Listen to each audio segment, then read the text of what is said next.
के पास जमीन पर बैठ जाते हैं। हे नाथ जी, आप पहले मेरे साथ गोष्ठी कीजिए। अगर मुझे ज्ञान चर्चा में हरा दिया तो ही मेरे गुरुजी से बात करना। अरे तू है कौन? तू छोटा सा बालक, तेरी आयु क्या है और तू गोष्ठी करेगा मेरे साथ? पता है मैं कौन हूँ? नाथ जी, मैं तो कबीर हूँ और मुझे मालूम है कि आप कौन हो। आप गोरखनाथ जी हो। कबीर साहब जी की बात सुनकर गोरखनाथ सोचते हैं कि इस छोटे से बालक ने मुझे पहचान लिया। तू छोटा सा बालक, तू कब से बैरागी बन गया? नाथ जी, जब कब के बहे बैरागी कबीर जी, कब के बहे बैरागी, कि तुम कब से बैरागी बन गया? वैष्णो कब से बन गया? तू काल का बालक। परमात्मा क्या बोले? नाथ जी, तब से बहे बैरागी, मेरी आद अंत सुध लागी। क्या बताते हैं कि मैं कब से बैरागी हूं। धूंधों कार आद का मेला, नहीं गुरु कोई ना था चेला। तब का तो हम योग उपासा, और जब का फिरूं अकेला। धरती नहीं जद का टीका दीना, धरती नहीं जद की टोपी दीना। तेरा ब्रह्मा नहीं था जद का टीका, और शिव शंकर से योगी ना थे, मेरा तब का जोड़ी शक्का। द्वापर की हम करी फावड़ी, त्रेता का हम दंडा। सतयुग मेरी फिर दुहाई, और कलयुग फिरो नौखंडा।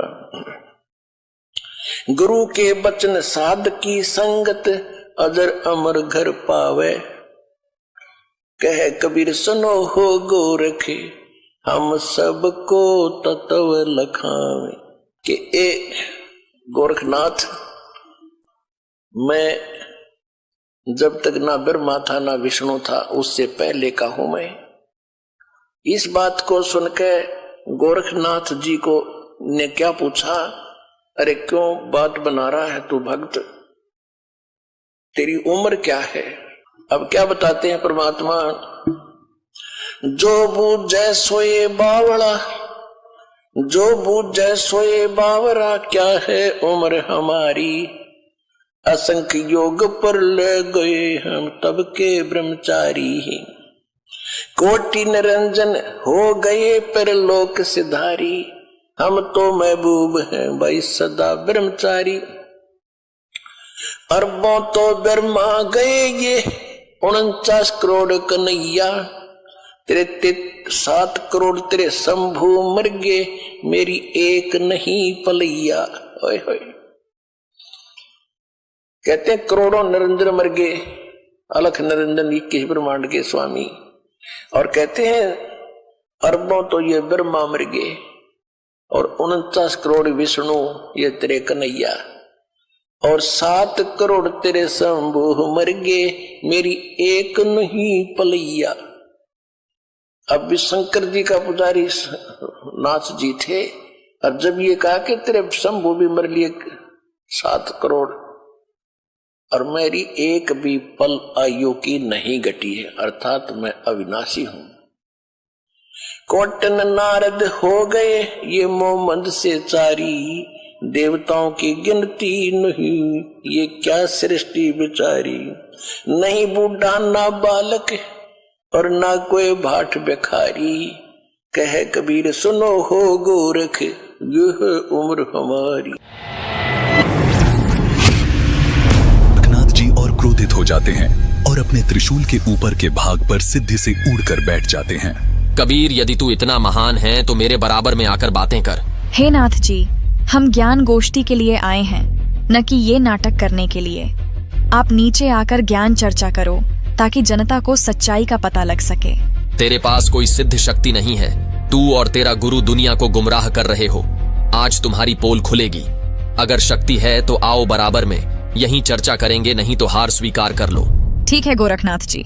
कबीर जी अपनी कुर्ते की जेब से 150 फीट लंबी धागे की रील निकालते हैं और उसके एक छोर को पकड़कर सीधा ऊपर की तरफ फेंक देते हैं। धागा सीधा खड़ा हो जाता है और कबीर साहिब जी उस धागे के अंतिम छोर पर जा बैठते हैं। नाथ जी, अब आप आओ मेरे बराबर में। यहाँ बैठकर चर्चा करेंगे। गोरखनाथ ज्यों ही ऊपर की तरफ उठते हैं वैसे ही धड़ाम से नीचे गिर जाते हैं।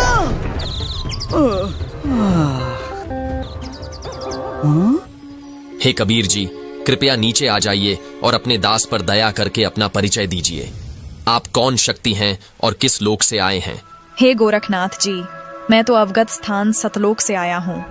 मैं तो स्वयं शक्ति से बालक रूप बनाकर काशी में एक लहर तारा तालाब में कमल के फूल पर प्रकट हुआ, जहां से नीरू नीमा नामक जुलाहा दंपति मुझे अपने घर ले आए।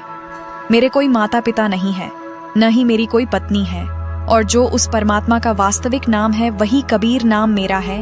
आपका ज्योति स्वरूप, जिसे आप अलख निरंजन कहते हो, वो ब्रह्म भी मेरा ही जाप करता है। मैं सतनाम का जाप करने वाले साधक को प्राप्त होता हूँ। मेरा शरीर हाड़ चाम का बना हुआ नहीं है। मेरा मूल स्थान सतलोक है, जहाँ सतनाम के जाप के आधार से जाया जाता है। नाथ जी, आप ज्योति निरंजन के जाल में ही फंसे हुए हो। न जाने आपके कितने जन्म हो चुके हैं और कितनी बार आप 84 लाख योनियों में कष्ट उठा चुके हो।